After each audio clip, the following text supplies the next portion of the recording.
Rassie Erasmus is the king at bending the rugby laws to his advantage. Whether it's finding loopholes, pushing boundaries, or outright breaking the rugby laws, he's done it all. And a couple of weeks ago in the Six Nations, he might have found another one. During the France versus England match a couple of weeks ago in the Six Nations, the French hooker Malvaca threw the ball underarm into the line. Now normally this would be considered a skew throw, but because of the new rugby law stating that if a player isn't lifted up by the opponent's team, then the ball can go skew and play will continue. Well, Rassie Erasmus basically found a new loophole in this rule, stating that if no one contests, could we not just throw it straight to the scrum off, in this case, Anton de Pont. This is just one of the many times that Rassie Erasmus has pointed out a flaw in the rugby laws. And in this video, I'm going to be breaking down 11 times Rassie Erasmus has either broken the law, found a loophole, or pushed the boundaries. If you haven't, please hit that subscribe button, leave this video a like, and as always, leave your opinions down in the comments. So let's start with the biggest rule break of them all. The infamous 62-minute video of Rassie Erasmus absolutely slating Nick Berry, the referee, in the 2021 British and Irish Lions series against the Springboks. Now, Rassie Erasmus wasn't too happy with the decisions that were going against the Springboks in that series, so he decided to sit down in front of a camera for 62 minutes and break down every call that he thinks Nick Berry got incorrect. And again, what we wanted to ask him on Sunday is just, how do you get that wrong? How do you give the one team 8 seconds and there's not even material or territorial advantage, and obviously not time advantage, and then you give the other one territorial and time advantage more than the other team? It's just something that's very tough to understand how he can do that. But again, we couldn't get the answer. This was completely unprecedented, never happened before in rugby, and was a clear violation of World Rugby's code of conduct. His punishment for the 62-minute video was a 2-month ban. There were absolutely no loopholes here, just Rassie going full sledgehammer on the rules. Our next controversy with Rassie Erasmus happened in that same series against the Lions in 2021, and it was the Waterboy controversy. Now, Rassie Erasmus wasn't officially the Springbok head coach. He took on the role of a water carrier, where he would run onto the field and give tactical advice to the players on the field, which wasn't technically banned at the time, but it did force World Rugby to change their laws completely, banning non-physio staff from being water carriers in the future.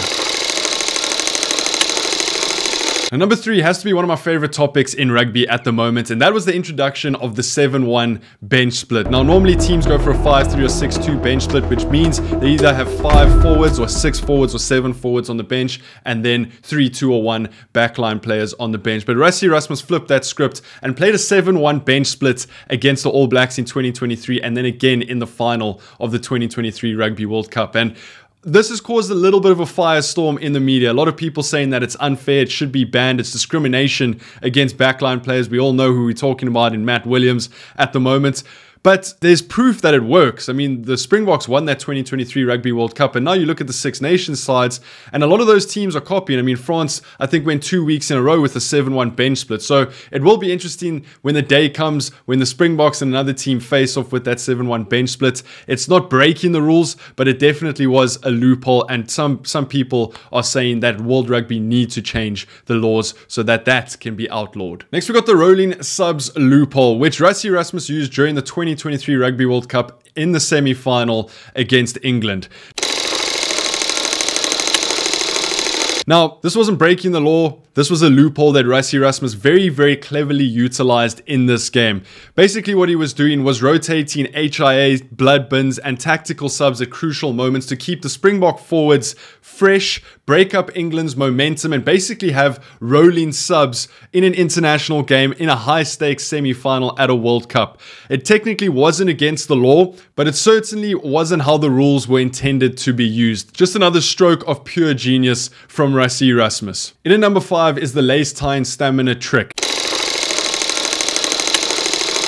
kick. Now, this was again using that 2021 British and Irish Lions series, where the Lions' strategy to beat the Springboks was basically to run them off the park because we had such a big forward pack at that time. How Rassie Erasmus countered that was by telling the players to untie their shoelaces and fake minor injuries before every set piece, so that the forwards and the bigger Springbok players could get more rest compared to the Lions, which A, frustrated the Lions, but B, allowed them to get more energy and really utilize that size that the Springboks had. The results of that was one of the longest games in rugby history.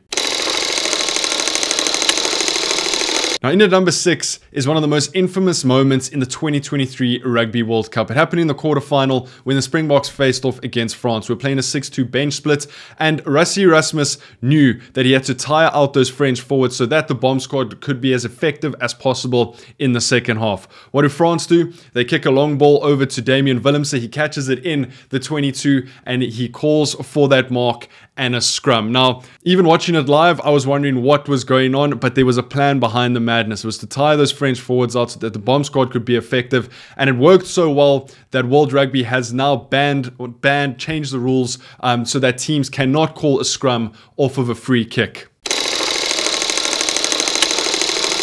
In at number 7 is the midfield maul innovation, and that happened in the 2019 World Cup final against England. It is a massive, massive loophole that arguably won South Africa that Rugby World Cup. Basically, what happened is that South Africa formed a midfield maul from open play after a tap kick, something never used before at that level. It completely caught England off guard and was a game-changing moment in the final. It was a bit of a loophole, wasn't breaking any laws. It definitely fragmented England's defense at that time, and the Springboks managed to win that game quite comfortably. So another absolute masterstroke from Rassie Erasmus.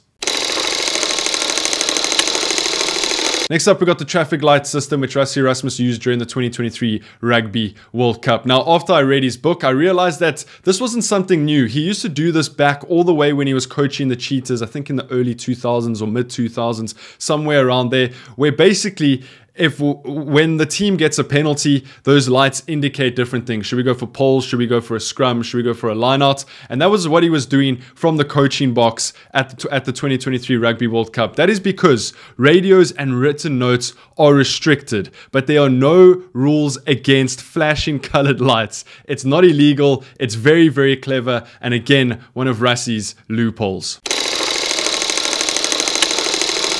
Next in at number 9 is the blinding game plan, which happened against Scotland in 2019. And now, while I don't think this wasn't breaking the law, it wasn't a loophole, this was just a stroke of tactical genius. In the 2019 test match against Scotland, Rassie noticed that Stuart Hogg was really struggling with the sunlight on that side of the pitch. His on-the-fly adjustment was saying to Willie Leroux, Faf de Klerk and Handré Pollard to kick to the left side of the field so that the ball would be falling in line with the sun, which meant that Stuart Hogg really struggled under the high ball. He knocked on a couple of balls. So the Springboks got go-forward ball and had a nice platform that they could use in that 22-meter zone. Not a loophole, not breaking the law, just a masterstroke from Rassie Erasmus, analyzing what was going on in the game and delivering that message to his players so that they could gain an extra advantage. In number 10, we've got the 4 scrum off experiment, which happened against Romania in the 2023 Rugby World Cup. Now, this isn't against the rules. I think it is a little bit of a loophole, and whether you want to use this loophole or not is definitely up to the coach and the team at the time. But during the 2023 Rugby World Cup match against Romania, Rassie fielded 4 scrum offs at once. Kobus Reinach, Grant Williams, Jaden Hendrickse, and Faf de Klerk. It was absolute chaos, but proved South Africa's depth and tactical flexibility. So even though we're in a World Cup, Rassie Erasmus is still experimenting, testing out, and to add an extra layer to that, why he did this is because for those quarterfinals, semifinals, and finals, we had played 4 completely different teams leading up to the knockout stages. So he tried to keep the opponents guessing with who was going to play 9, who was going to play 10, who was going to play 15, and by confusing that, he got an advantage from a tactical point of view moving into those knockout stage games because the opponents had no idea what to expect from the Springboks.